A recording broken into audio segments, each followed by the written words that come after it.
All right, hola a todos. So today this PowerPoint is going to cover the imperfect, which is the second past tense in the Spanish language. So for those of you who have just gone through the preterite and we're kind of frustrated with the preterite because it had so many irregulars. So you had irregular yo forms with verbs that ended in CR, GAR, ZAR. You had the irregular third person where the I went to the Y. You had stem changers with those two categories. And then you had a whole list of irregular verbs that just did something really funky that we learned as part of our military chant. Just note that the imperfect is actually so much easier and you don't have to worry about that. I actually love the imperfect because it's so simple. All right, so the imperfect in the Spanish language is our second past tense that is used when you're stating past events that don't focus on a specific beginning or a specific end. In other words, when the event took place is kind of vague. So you might be able to say, I used to go to the Sedanos down the street when I lived in Miami, but there's not a specific time period of when you started going to the Sedanos or when it ended, and so therefore you would use the imperfect there. Or if you're narrating past events, so you're giving background information. So you're saying once upon a time there was a girl who lived in a big city and she was tall and smart and very intelligent. All of that's background information, so therefore you would use the imperfect. All right, so it focuses on the past without focusing on their beginning or end. Okay, so it's not specific. All right, so one of the things I love about the imperfect is that the verbs are so easy to conjugate, guys. All verbs end in either AR, IR, or ER. And if you look at this, guys, all verbs in the imperfect are going to conjugate pretty much the same. If it is an AR verb, you don't have to worry about whether it's a stem changer or a irregular yo verb or a irregular third person. You just conjugate them, drop the AR, and add its new ending. So if you're looking at these three sections, you have three verbs that are given to you. You have caminar, deber, and abrir. All right, so you're given an AR verb, an example of how it's conjugated, and an ER verb and an IR verb. So what I want you to note really quick is that your AR verb, look at their endings. And I would go ahead and pause this video and create a T-chart. And guys, when you're looking at the endings, maybe create it to where you actually add the endings in and create that T-chart. So for AR verbs in the yo form, it would be Aba. Yo caminaba. Abas. Okay, these are your endings. So you're going to drop the AR and add this new ending. Tú caminabas. Ellos. Again, aba. Él caminaba. So I want you to note that the first person, your first person, and your third person are exactly the same. They have the same ending. So therefore, where sometimes you are able to omit the subject in initial sentence, you might need to state the subject just so we know who we're talking about. The nosotros form, ábamos. Ábamos, and this is what I would probably add into my notes, ábamos, and make sure that you note that there's that accent mark. That's probably your only weird part of this AR verb, okay, is that the accent mark is in the nosotros form. The vosotros form, habáis. Caminabais. Right? Y ellos caminaban. All right, so and your ER-IR verbs, they are identical. They're exactly the same. They're identical. You don't have to worry about whether the verb is ER-IR. Their pattern is pretty simple. So just note that on this one, there is an accent mark on the I in all of your forms. So debía. Ia is your ending. Debías. Debía. Again, yo form and third person are the same. All right. So again, you might have to clarify who you're talking about sometimes.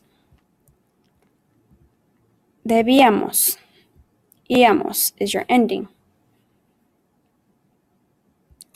Iáis. All right, in the vosotros form. And ian. Of course, your accent marks. So make sure you add those accent marks. So guys, this is it. Every single verb except for three that we're getting ready to go over will conjugate like this. You will drop the AR, IR, ER, and you will give it its new ending to fit the subject. That is it. The imperfect is so simple. So I'm going to go ahead and go to the next slide to show you your 3 irregular verbs in the imperfect. And guys, if you can remember those 3, everything else is pretty simple. All right, so here are your 3 irregular verbs, the only irregular verbs in the imperfect, which are awesome. You have the verb ir, which has always been irregular, so that shouldn't be hard to remember. Ir, ser, and ver. All right, so you have 3 verbs here, and so let's look at them. Ir, meaning to go, obviously, is iba. Ibas, iba, again, note first person and third person the same. Íbamos, ibais, iban. All right, so note that the accent mark, that's one of the things I would probably note in your notes, is that there's an accent mark in the nosotros form, again. Every other form doesn't have one. And then you have the verb ser, to be. Remember, it was yo soy, tú eres, él es. Now, yo era, tú eras, yo era. Again, the use of that same yo in third person. Éramos, erais, eran. And then ver. So let's talk about ver and why it's irregular. So the only reason that ver is irregular, because if you note, it has its regular endings. I, ias, ia, iamos, iais, ian. It's irregular because it keeps its E. That's it. So I might write this down and just put keeps the E. So where most of these verbs are going to drop the ER,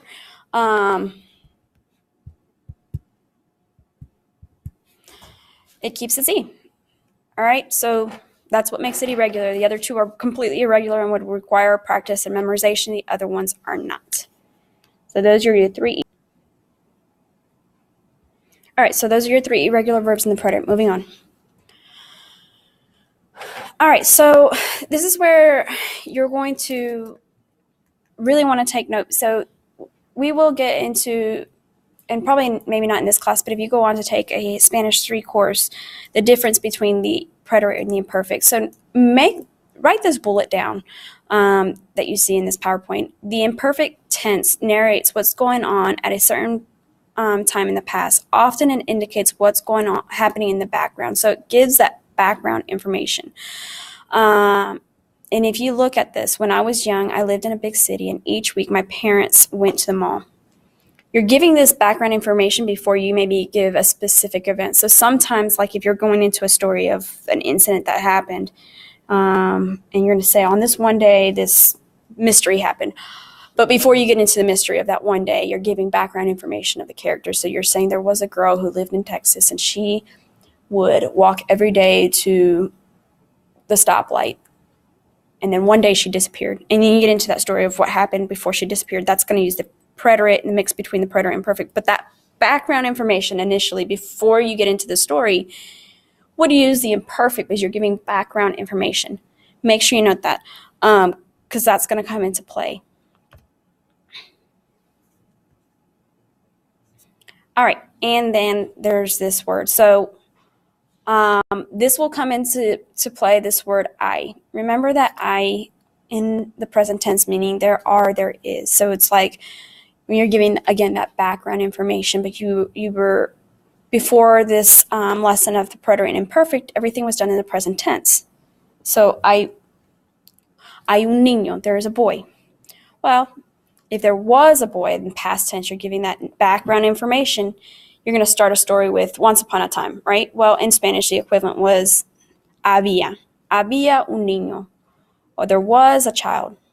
All right, so había is going to help you introduce that background information, all right, just like the word I.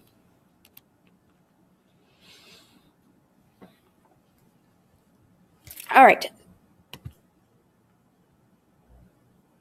So on this slide, we're talking about key phrases, and I will have a list of key phrases posted onto this module apart from this, but these key phrases will help you to know when to use the imperfect. All right, so you have key phrases like todos los días. Maybe it happened every day in the past, whereas if you were to use the preterite, the other past tense, it's a specific period in time, so maybe it only happened for 5 days, or it happened that one day in the past.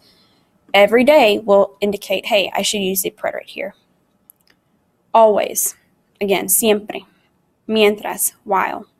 All right, so just this PowerPoint, if you want to pause it, just note that these are key phrases that you would use that would indicate when to use the the predator, their habitual or repetitive actions.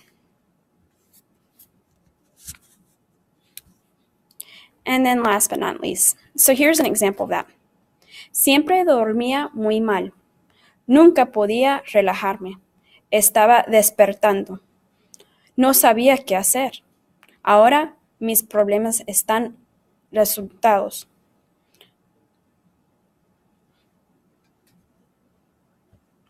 con mi nueva cama. Dermalax. All right, so that's just an example.